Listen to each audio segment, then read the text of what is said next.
Aujourd'hui, je me rends chez la FSMO, une fondation qui accompagne financièrement des enfants touchés par la perte ou l'invalidité de leurs parents depuis 1872.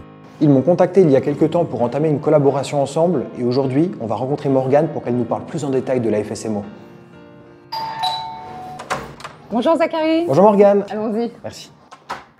C'est quoi la FSMO concrètement? La FSMO, c'est la Fondation de secours mutuel aux orphelins. Sa vocation est de contribuer à préserver l'avenir des enfants qui subissent la perte ou l'invalidité des parents. Comment ça marche du coup? Nos adhérents cotisent chez nous au bénéfice de leurs enfants. Et donc les prestations financières de la Fondation vont aller jusqu'au mois des 20 ans de l'enfant, 25 ans en cas d'études. Moi par exemple, là je viens d'avoir un fils il y a 6 mois, je pourrais devenir adhérent. Oui, tout à fait. Et si jamais j'ai un litige, un souci, en fait mon fils, jusqu'à ses 20 ans, il pourrait bénéficier d'une rente, c'est comme ça qu'on l'appelle? Oui, c'est une prestation financière, tout à fait. Prestation financière pour pouvoir l'aider, l'accompagner en fait dans la vie. Voilà, tout à fait. Ça peut aider votre enfant, par exemple, suivant l'âge qu'il a dans le moment présent. Pour votre femme, ça peut être une aide pour pouvoir baisser son taux d'activité professionnelle, pour davantage s'occuper de votre fils, ou alors pallier au coût d'une babysitter ou d'une crèche, d'une auxiliaire à domicile, ou alors tout simplement mettre de côté sur un compte épargne pour l'avenir de votre fils, pour ses études, ou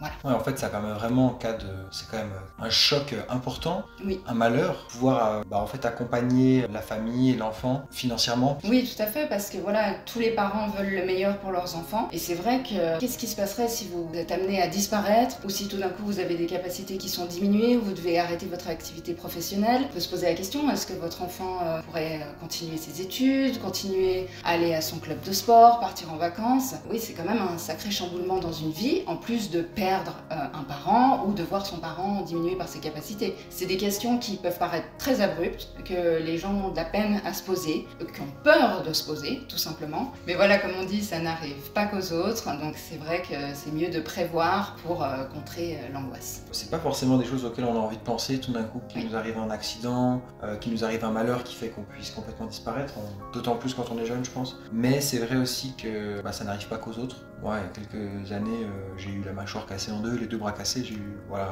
quelques accidents. Je pensais aussi que ça allait jamais m'arriver. Je disais tout le temps, ouais, moi je suis jamais malade, je vais jamais à l'hôpital, j'ai jamais de soucis de ce genre. On dit toujours ça jusqu'au jour où ça nous arrive. Donc c'est sûr que je souhaite à personne des malheurs.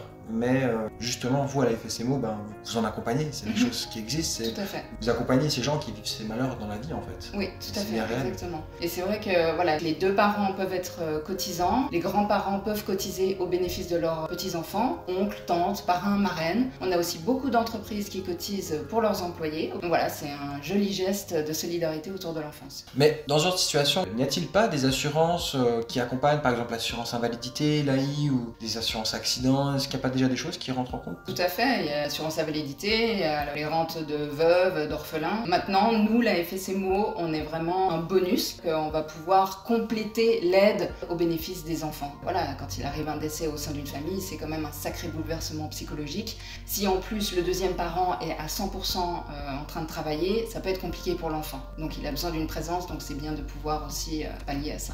Donc ça complète en fait?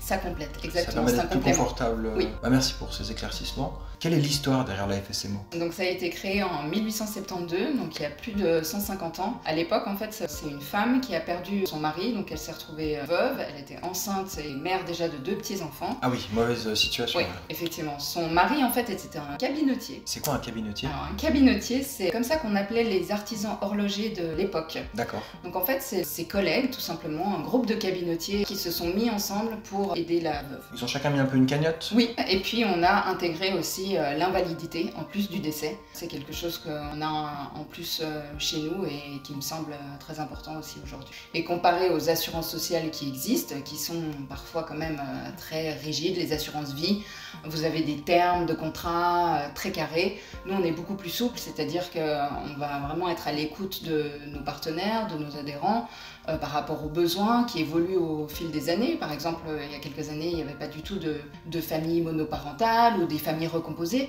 Donc on a su aussi nous adapter avec notre temps par rapport à tout ça. C'est une approche en fait qui est très solidaire en fait. Ouais. Et qui depuis la base, c'est vraiment né sur la solidarité et la FSMO aussi. Tout à fait, exactement.